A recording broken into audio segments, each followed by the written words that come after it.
Il primo mese dell'estate 2026 è trascorso senza grandi problemi per quanto riguarda il traffico marittimo nel Golfo del Tigullio. I diportisti, numerosi visto il periodo, hanno assimilato anche le nuove regole che disciplinano l'approdo nel porto di Santa Margherita Ligure. Non ci sono state particolari criticità, anzi l'estate allo stato attuale volge nel migliore dei modi.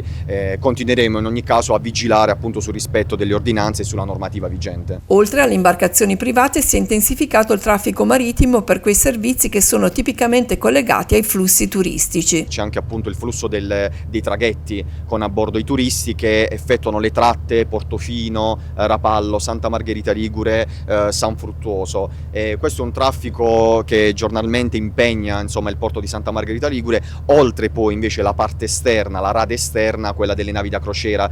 Una delle principali novità del nuovo regolamento del porto di Santa Margherita Ligure riguarda il molo Maloncello, dove attraccano i traghetti turistici e in prossimità del quale è stato istituito un canale di sicurezza, all'interno del quale non possono ormeggiare altre imbarcazioni. In questo canale è vietata appunto l'ancoraggio per garantire appunto l'approccio a questo canale in tutta sicurezza. Infatti possiamo vedere che c'è la nostra motovedetta, il nostro Bravo 144 che è intento a controllare la posizione delle unità che ancorano nella rada interna e l'eventuale presenza appunto all'interno di unità che potrebbero causare problemi alla sicurezza della navigazione. Altro capitolo riguarda le navi da crociera, ne sono attese 170 al largo del Golfo Marconi.